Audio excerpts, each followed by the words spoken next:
Et salut tout le monde. Aujourd'hui on se retrouve donc pour la vidéo que je vous dois depuis assez longtemps. C'est évidemment la présentation de l'uniforme de résistant. Alors évidemment c'est une tenue qui est propre à ma section, on va dire, à mon groupe de résistants, et en aucun cas donc une tenue qui s'applique à tous les groupes de toutes les régions de France.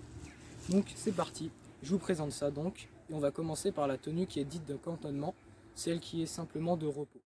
Avec cette tenue, je représente le groupe Vengeance, groupe de la résistance bretonne qui a principalement agi dans mon secteur, c'est-à-dire autour de Concarneau et de Rospordin, même si on peut le retrouver plus tard à la fin de la guerre dans la poche de l'Orient. J'appartiens à la 3e section de la 1re compagnie du groupe Guilloux, pour être plus précis. Ici, notre soldat porte des brodequins réglementaires de l'armée française modèle 1912. Comme vous le voyez, ils sont cloutés sur la semelle.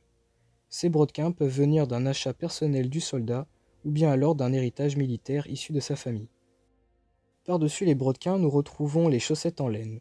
Les chaussettes en laine sont un vêtement indispensable pour le paysan ou bien l'ouvrier agricole dans la première moitié du XXe siècle.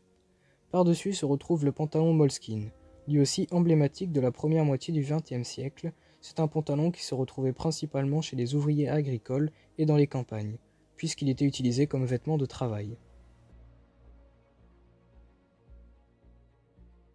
Ici, je porte également une chemise en coton, issue du civil qui se ferme grâce à 3 boutons présents jusqu'au col.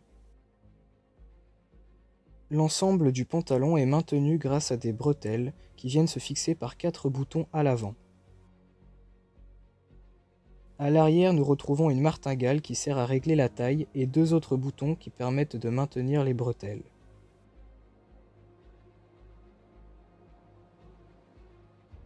Ici, en guise de veste de combat, notre résistant utilise la vareuse modèle 1938 de douanier.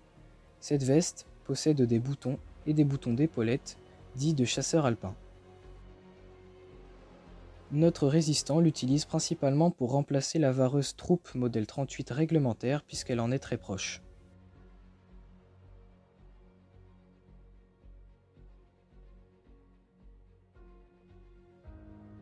Sur la tête de notre résistant se retrouve le béret, une coiffure civile emblématique d'une partie du XXe siècle.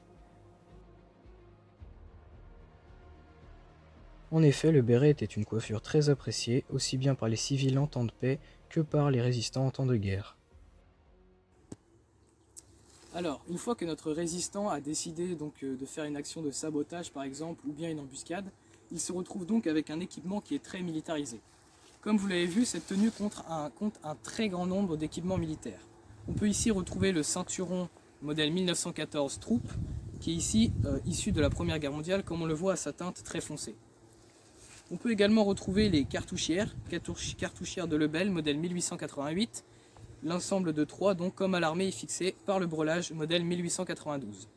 Ici, on peut retrouver les 2 cartouchières à l'avant et la cartouchière à l'arrière. Pour stocker du matériel, notre soldat possède également la musette modèle 1892. Celle-ci se ferme par 2 boutons équipement militaire, bien que ici, un des boutons ait été changé par notre résistant. Dans sa musette, on peut retrouver des grenades à manche, par exemple, qui ont été volées sur l'occupant. On peut également retrouver du matériel de parachutage, tel que de la dynamite, qui est de la dynamite américaine, issue donc des parachutages d'armes. Et on peut également retrouver ici, par exemple, des piquets de tente. Donc piquets de tente pour faire un campement, on peut l'imaginer. Ici, c'est un modèle qui essaye donc d'imiter les modèles militaires, bien qu'ils ne soient pas véritablement réglementaires. Ils ont plutôt été reproduits par notre soldat. Dans cette vidéo, je ne présenterai aucun armement, tout simplement puisque je n'en ai pas qui sont en rapport avec la résistance. J'ai préféré me concentrer sur les habits et sur l'équipement des maquisards. Vous avez donc ici un exemple, parmi tant d'autres, de tenue qui peut être portée en reconstitution de la résistance. Merci d'avoir regardé la vidéo et à la prochaine.